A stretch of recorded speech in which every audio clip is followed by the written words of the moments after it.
Melanjutkan cerita sebelumnya, di mana Yi Xingyun mencari inti besi hitam, dan akhirnya dia mendapatkan di pelelangan milik keluarga Jin. Akan tetapi, Yi Xingyun sempat menyinggung Tuan Muda Jin. Tidak hanya itu, Yi Xingyun juga merampok kartu perak milik Tuan Muda Jin. Ketika Yi Xingyun berada di pelelangan, Tuan Muda Jin mengenali suara Yi Xingyun. Tuan Muda Jin mengirim seseorang untuk menangkap Yi Xingyun dan membawa ke hadapannya. Akan tetapi, orang yang disuruh oleh Tuan Muda Jin dikalahkan oleh Yi Xingyun. Setelah mengalahkan orang tersebut, Yi Xingyun berjalan dan melihat Shi Yin yang sedang dikelilingi oleh orang-orang berjubah hitam dari Sakti Iblis. Dia dalam keadaan terdesak oleh orang-orang berjubah hitam. Tiba-tiba, seseorang yang bernama Sansu datang untuk menyelamatkan Shi Yin. Merasa baikan, Shi Yin menghampiri Yi Xingyun. Dia berteriak, "Apakah kau Yi Xingyun?"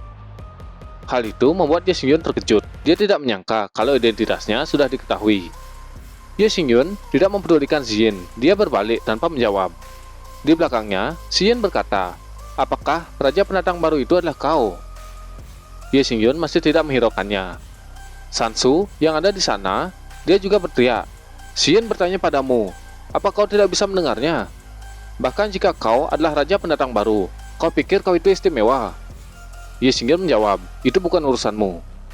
Hal itu membuat Sansu marah. Dia maju menyerang Yi Xingyun sambil berteriak, "Kau cari mati!" Yi Xingyun menghentikan tinju Sansu dengan tinjunya. Akan tetapi, perbedaan kekuatan di antara mereka berdua cukup besar. Hal itu membuat Yi Xingyun terpental. Yi Xingyun mencoba menstabilkan tubuhnya. Darah dari mulut Yi Xingyun keluar. Dia menatap Sansu dan bergumam, "Kekuatan ranah Yin Poit tingkat 4 memang mengesankan. Tidak ada waktu untuk terlibat dengannya. Aku harus menangkap Wang Bai sebelum dia menelan esensi darah dari kehidupanku sebelumnya." Setelah berpikir, Yi Xingyun tidak melanjutkan pertarungan itu. Dia bergegas pergi. Dia juga berkata, "Aku akan mengingat dirimu." Sansu yang melihat itu hanya berkata, "Orang ini bisa kabur dengan cepat." Sansu bergumam, "Jelas orang yang sebelumnya hanya berada di ranah kekerasan lapisan kelima. Namun, aku tidak bisa mengalahkannya dengan mudah." Sansu berbalik dan berkata ke Shi Yin, "Dia adalah Raja Pendatang Baru tahun ini? Apakah kau yakin?" Shi Yin menjadi kesal. Dia berkata, "Lain kali, jika kau ingin membunuhnya, aku tidak akan pernah membiarkanmu pergi." Shi Yin berbalik, tidak melihat wajah Sansu. Kemudian dia mengajak Sansu kembali. Sansu hanya bisa tersenyum. Dalam hati dia bergumam, "Sepertinya orang itu sangat penting bagimu. Tampaknya aku memang harus membunuhnya." Berpindah ke tempat lain. Seseorang sedang berlari. Itu adalah Yi Xingyun yang sedang terburu-buru mencari Wang Bai. Mulutnya berisikan bekas darah. Dia bergumam, "Aku terluka oleh kekuatan ranah Yin Point lapisan keempat. Tampaknya aku harus segera meningkatkan kekuatanku. Sialan, aku tidak tahu apakah aku bisa menyusul Wang Bai." Yi Xingyun sampai di sebuah tempat. Dia melihat papan nama dan mengetahui kalau tempat itu adalah akademi. Berpindah ke kamar Wang Bai. Dia memegang botol darah naga yang baru saja dia menangkan. Wang Bai berkata, "Hahaha, meskipun harganya 10 juta batu roh tingkat menengah, aku pikir itu sepadan. Selama aku bisa memurnikan esensi darah naga ini, aku akan mengubah nasib dan melawan langit. Di seluruh alam bawah ini, tidak akan ada yang bisa bersaing denganku." Wang Bai sangat terobsesi dengan darah naga itu. Dia membuka tutup botol. Sebuah kekuatan mulai keluar dari dalam botol. Setetes esensi darah keluar. Melihat hal itu, Wang Bai sangat terpesona dengan darah naga. Akan tetapi, darah tersebut terbang menjauh dari Wang Bai. Wang Bai melihat kemana darah itu pergi. Seseorang berada di samping. Dia memegang esensi darah naga dan berkata, "Haha, aku takut kalau kau akan terbangun dari mimpi indahmu." Orang itu adalah Yi Xingyun. Dia tertawa mendapatkan darah naga. Atau lebih tepatnya, itu adalah darah Yi Xingyun dari kehidupan sebelumnya. Wang Bai yang melihat orang yang dia benci mengambil benda berharga yang baru saja dia dapat, dia sangat marah. Wang Bai menunjuk dan berteriak, "Apakah itu kau? Kau adalah orang yang membodohiku di restoran. Aku mengingatmu. Sepertinya, orang yang mempermainkanku di dalam pelelangan itu juga adalah kau." Yi Xingyun menjawab, "Benar sekali. Ingatan saudara Wang sungguh sangat bagus." Urat di kepala Wang Bai keluar. Dia menggetakkan gigi dan berkata, "Kau berani datang ke sini, brengsek. Cepat serahkan kembali darah naga itu." Ye Xingyun tidak menjawab. Dia menelan esensi darah yang diambil dari Wang Bai. Kemudian bergegas pergi melalui jendela. Melihat itu, Wang Bai berteriak, "Aku akan membunuhmu!" Ye Xingyun menjawab, "Kau terlalu lemah untuk bisa membunuhku." Dia bergerak maju dan menyerang. "Benarkah? Apakah kau yakin?" Wang Bai mencoba memberikan pukulan kepada Ye Xingyun. Dengan cepat, Ye Xingyun berpindah dari tempat sebelumnya. Pukulan Wang Bai tidak berhasil mengenainya. Sebuah teknik dikeluarkan oleh Ye Xingyun. Pukulan diselimuti oleh kekuatan, diarahkan ke Wang Bai. Di lain sisi, Wang Bai terkejut. Dia berkata, "Apa benar kau berada di ranah kekerasan lapisan kelima?" Ye Xingyun memegang pedang andalannya. Dia berkata, "Aku sudah memberimu kesempatan untuk menukar hidupmu dengan uang. Sepertinya kau tidak menginginkannya. Apa kau lebih memilih untuk mati? Kalau seperti itu, maka aku akan memenuhi keinginanmu." Sebuah serangan dilancarkan ke arah Wang Bai. Ye Xingyun menyerang Wang Bai dengan pedang tanpa ampun. Wang Bai tidak bisa bergerak. Sesaat kemudian, beberapa orang melayang di atas akademi. Mereka berkata, "Siapa yang berani membuat masalah di Akademi Bintang?" Kembali ke Ye Xingyun. Kekuatan di sekitar tubuh Ye Xingyun meluap-luap. Dia berkata, "Orang tua, apa kau juga merasakan? Sepertinya rencana kita telah berubah."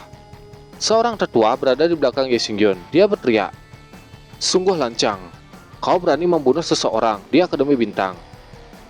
Aku akan menangkapmu." Terlihat mayat Wang Bai tergeletak di lantai. Para murid mengobrol tentang kematian Wang Bai. Mereka berpikir akan bisa mengambil posisi orang kuat di Akademi Bintang. Salah seorang murid melihat Ye Xingyun yang ditegur oleh penatua, tapi dia tetap mengabaikannya. Terlihat kekuatan dalam tubuh Ye Xingyun masih meluap-luap. Merasa diacuhkan, penatua itu semakin marah. Dia berteriak, "Nak, kau sungguh sombong." Penatua itu akan menyerang Ye Xingyun, akan tetapi dihentikan oleh penatua lain. Penatua yang marah menatap penatua yang menghalanginya. Dia berkata, "Penatua Xing Sangwan, dia telah membunuh murid di Akademi Bintang." Penatua Changwan menjawab, "Penatua Xing Hong, aku memiliki penilaian tersendiri." Penatua Changwan mendekati Ye Xingyun. Dia bertanya, "Nak, apakah kau si raja pendatang baru?" Ye Xingyun mendengus. Dalam hati dia bergumam, orang ini mengambil umpannya. Para murid yang mendengar pertanyaan dari Penatua Changwan membuat mereka terkejut. Mereka mempertanyakan kebenarannya. Pang Xi datang dari kerumunan murid. Dia menunjuk ke Ye Xingyun dan berkata, "Penatua, apakah Anda membuat kesalahan? Orang ini hanya lapisan ke-6 di ranah kekerasan. Jadi bagaimana mungkin kalau dia adalah raja pendatang baru?" Mendengar perkataan Pang Xi membuat para murid berpikir kalau Pang Xi ini cukup pantas untuk dijadikan raja pendatang baru. Di lain sisi, ada juga yang berpikir kalau Pang Xi ini tidak mau mengakui kalau dia sudah dikalahkan oleh orang lain. Penatua Changwan berjalan menuju para murid. Ye Xingyun yang berada di belakangnya juga mengikuti. Penatua Changwan berkata kepada para murid, "Apa kalian meragukanku?"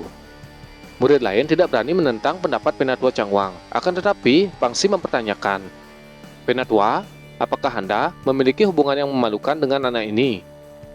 Ye Xingyun yang dari tadi diam, saat ini dia berkata, "Aku memang raja pendatang baru." Penatua Xing Hong yang dari tadi sudah kesal dengan Ye Xingyun, akhirnya dia tidak bisa menahan amarahnya. Dia bergerak menyerang Ye Xingyun yang ada di belakangnya. Seseorang menghentikan serangan tersebut. Itu adalah Penatua Changwan. Melihat tindakan dari Penatua Changwan membuat Penatua Xing Hong bingung.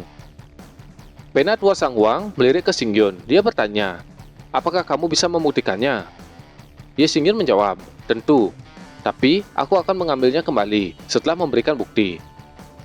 Penatua Changwan menyetujuinya. Rencana yang didapat oleh Ye Xingyun mulai dikeluarkan. Ini adalah rencana pendatang baru.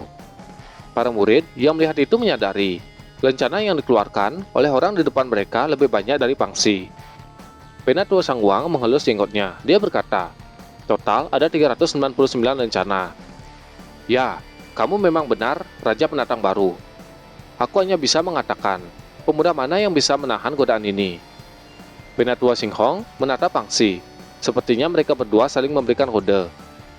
Ye Xingyun memasukkan rencana tersebut sambil berkata, "Sesuai perjanjian sebelumnya, aku akan mengambil kembali rencana ini."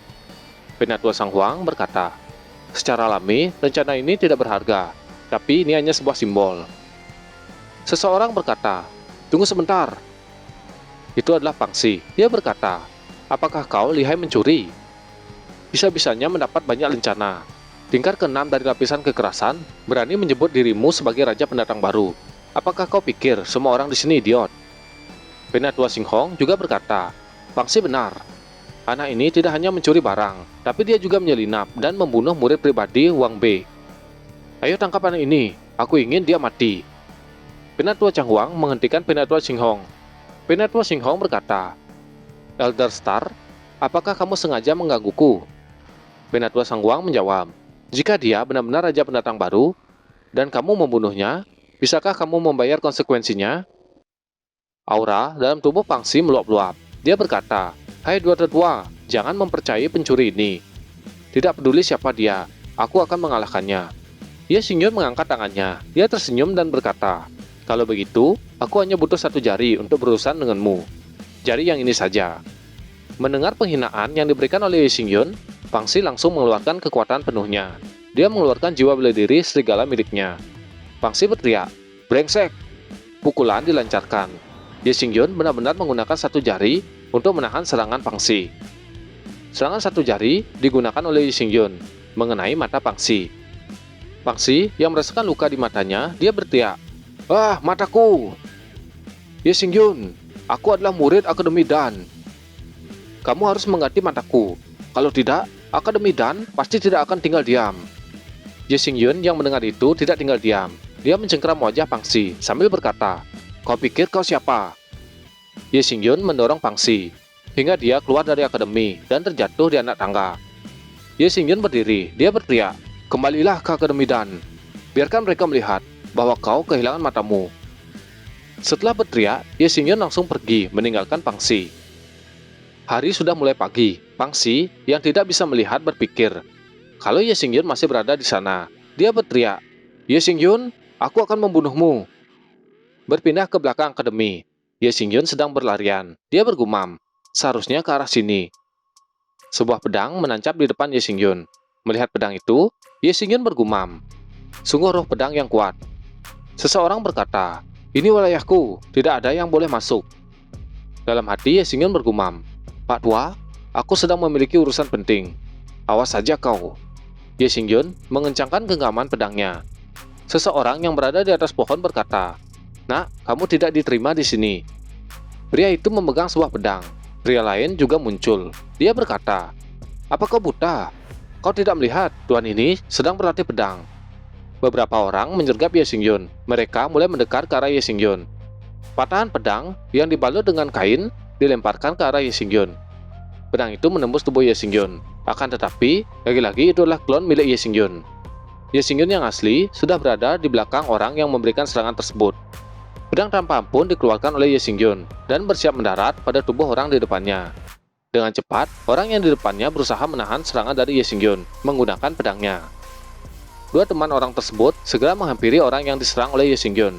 Mereka sangat khawatir dengan temannya. Mereka terkejut dengan pencapaian pedang Ye Xingyun. Ye Xingyun ini sudah berada di tingkat surga manusia. Ye Xingyun menatap ketiga orang itu, kemudian berkata, "Aku tidak pernah menyinggung siapapun beberapa hari ini. Sejak aku datang ke akademi, pasti orang tua Bau Singhong yang menyuruh kalian ke sini." Salah satu dari tiga pria itu berkata, "Beraninya kau menyebut Penatua Singhong orang tua Bau. Kau harus mati." Ketiga orang itu mengeluarkan pedang dan saling menempel. Mereka menggunakan formasi pedang. Setelah selesai membentuk formasi, ketiga orang itu menyerang bersama. Mereka berteriak, "Flying Fiery!" Dengan santai, Ye Xingyun mengarahkan pedang tanpa ampun untuk menghalangi serangan tiga orang tersebut. Ketiga orang itu langsung terpental. Ye Xingyun berkata, "Katakan ke Penatua Bau itu untuk datang sendiri. Jika tidak, tidak akan ada pertunjukan." Salah satu dari mereka bertiga berkata, "Kakak Su, apa yang harus kita lakukan?" Meskipun kultivasi anak ini tidak terlalu tinggi, tapi kekuatannya sangat kuat. Orang yang dipanggil Kakak Su itu menjawab, "Lupakan saja. Mari kita laporkan ke Penatua Singhong." Salah satu dari mereka melihat ke tempat lain. Dia berkata, "Bukankah itu Li Jie dari Akademi Dan? Apa yang dia lakukan?" Di sini, orang yang dikenal dengan nama Pangsi dipanggil Li Jie. "Mohon maaf, saya tidak mengerti kenapa orang-orang di sini namanya selalu berubah-ubah." Baiklah, kita lanjutkan saja. Pangsi mengamuk. Dia menebas apapun yang ada di sekelilingnya, sambil berteriak, "Keluar, brengsek!" Dia berteriak dan terus menebas. Ketiga orang yang sebelumnya menyerang Ye Xingyun berkata, "Kenapa matanya buta? Sepertinya dia menyinggung seseorang, sehingga dia menjadi seperti ini. Ini terlalu kejam." Seseorang datang dan mendekati Pangsi. Orang itu berkata, "Saudara, siapa yang membuatmu seperti ini?" Orang itu adalah Li Lianrong. Pangsi akhirnya berhenti mengamuk. Dia berkata, "Saudara, pendatang baru yang bernama Ye Xingyun, dia yang membuatku buta seperti ini. Bantu aku untuk membunuh orang itu." Li Lianrong bertanya, "Di mana dia?" Sambil dia menutup mata Pangsi yang masih mengeluarkan darah dengan selembar kain. Pangsi menjawab kalau dia tidak mengetahui di mana Ye Xingyun ini. Penatua Xinghong tiba-tiba berada di sana. Dia berkata, "Ye Xingyun pergi ke gunung belakang Akademi Xing. Cepatlah pergi. Mungkin dia akan segera pergi dari tempat itu." Ketiga orang yang menghadang Ye Xingyun melapor kalau mereka gagal menjalankan misi yang diberikan. Penatua Xinghong berkata, "Aku tahu, tapi kali ini Li Lianrong dari ranah Yun Point sudah bergerak. Seharusnya dia sudah cukup untuk berurusan dengan bocah di alam kekerasan lapisan ke-6. Berpindah ke gunung belakang Akademi Xing."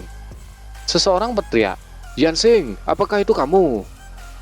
Ye Xingyun berada di atas pohon. Dia menatap ke suatu tempat sambil berkata, "Di depan, ada seseorang yang sedang berlatih."